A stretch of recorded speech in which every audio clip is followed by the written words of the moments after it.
नमस्कार मित्रांनो, परमार्थ वाचन या चॅनलमध्ये तुम्हा सर्वांचे हार्दिक स्वागत आहे। श्रीराम समर्थ। जय जय रघुवीर समर्थ। श्री स्वामी समर्थ। राम नाम जपे वाणी तेने संतुष्ट चक्रपाणी। समर्थ रामदास स्वामी महाराष्ट्राच्या भक्तिपंथी व आध्यात्मिक परंपरेतील एक महान संत, गुरु आणि धार्मिक शिक्षक होते। त्यांचे जीवन आणि कार्य मराठी संत परंपरेतील एक महत्त्वपूर्ण टप्पा मानले जाते। त्यांच्या शिक्षणाने, तत्त्वज्ञानाने आणि उपदेशांनी लाखो लोकांची जीवन दिशा बदलली। समर्थ रामदास स्वामींच्या जीवनाचे सार म्हणजे रामनाम आणि शिवभक्ती। त्यांच्या तत्त्वज्ञानात रामनाम जपे वाणी तेने संतुष्ट चक्रपाणी ही ओवी अगदी महत्त्वाची आहे। रामनाम जपे वाणी तेने संतुष्ट चक्रपाणी याचा अर्थ।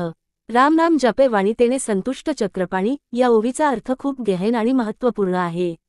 येथे रामनाम म्हणजे भगवान रामाचं पवित्र नाम जपणे आणि वाणी म्हणजे शब्द। याचा अर्थ असा की जो व्यक्ती भगवान रामाचं नाम आपल्या वाणीने जपतो त्याला संतुष्ट चक्रपाणी म्हणजे भगवान श्रीरामाचा अनंत आशीर्वाद प्राप्त होतो। चक्रपाणी हा एक पर्यायी शब्द आहे जो भगवान विष्णू किंवा श्रीराम यांचे रूप दर्शवतो।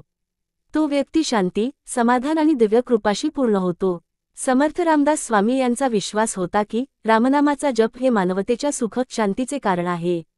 वाणीच्या माध्यमातून प्रभूच्या नामाचा उच्चार केल्याने मनुष्याच्या जीवनात अनंत सुख, शांती आणि आशीर्वाद प्राप्त होतात। समर्थ रामदास स्वामींच्या उपदेशांची महत्त्वता। समर्थ रामदास स्वामींनी आपल्या जीवनभर अनेक उपदेश दिले। त्यांचे उपदेश म्हणजे नुसते धार्मिक धडे नव्हे तर जीवनशास्त्र होते। स्वामींनी सद्गुणांची, सत्याची आणि प्रेमाची महती सांगितली। त्यांची शिकवण संप्रदाय, जात आणि धर्माच्या भेदभावावर आधारित नसून ती एकमेकांना एकत्र आणणारी होती। त्यांचे सर्व विचार राम या पवित्र नामाभोवती केंद्रित होते। 1. रामभक्तीचा महत्त्व। स्वामी रामदास यांनी रामभक्तीला प्राथमिक स्थान दिले। त्यांना विश्वास होता की जो रामाचा नाम जपतो तो सर्व पापांपासून मुक्त होतो। त्यांच्या रामकथा आणि उपदेशांनी लाखो लोकांना रामाचं पवित्र नाम जपण्याची प्रेरणा दिली। 2. कर्मयोग। समर्थ रामदास स्वामींच्या तत्त्वज्ञानानुसार एक मनुष्य जे करत असतो ते त्याच्या कर्माचे फळ असते। योग्य कार्याची निवड, समाजाची सेवा आणि इतरांसाठी आत्मसमर्पण करणे ही त्यांची शिकवण होती। 3. ध्यान आणि साधना। रामदास स्वामींच्या जीवनात ध्यान आणि साधना यांना विशेष महत्त्व दिलं। त्यांच्या अनुसार ध्यानाने आत्मज्ञान मिळवता येतं आणि तेच ज्ञान जीवनाच्या गंतव्यापर्यंत पोहोचवायला मदत करतं। 4. समाजसेवा। समाजाच्या कल्याणासाठी सेवा करणे त्याच्या तत्त्वज्ञानाचं आणखी एक महत्त्वपूर्ण अंग आहे। स्वामींच्या विविध शिकवणांमुळे जनतेमध्ये एक नवीन ऊर्जा निर्माण झाली, जेणेकरून ते समाजाचे समग्र हित साधू शकतील। रामदास स्वामींच्या साहित्यातील काही प्रसंग। समर्थ रामदास स्वामींचं प्रमुख साहित्य दासबोध म्हणून ओळखलं जातं। दासबोध हे एक प्रसिद्ध धार्मिक ग्रंथ आहे ज्यात स्वामींच्या जीवनाच्या विविध पैलूंवर आणि तत्त्वज्ञानावर प्रकाश टाकला आहे। यात शंका समाधान, जीवनाच्या गंतव्याची गाथा, धर्म, कर्म, भक्ती, ज्ञान आणि प्रपंचावर सखोल विचार केले आहेत।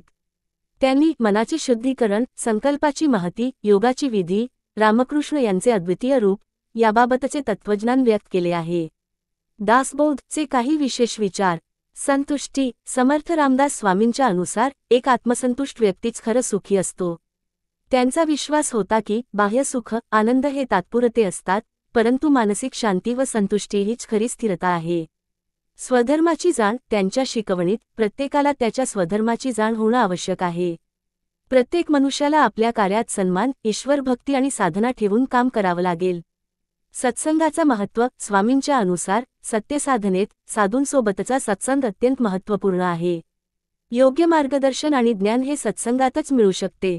समारोप। रामनाम जपे वाणी तेने संतुष्ट चक्रपाणी या ओवीचे अत्यंत गहन आणि जीवनदायिनी अर्थ आहेत।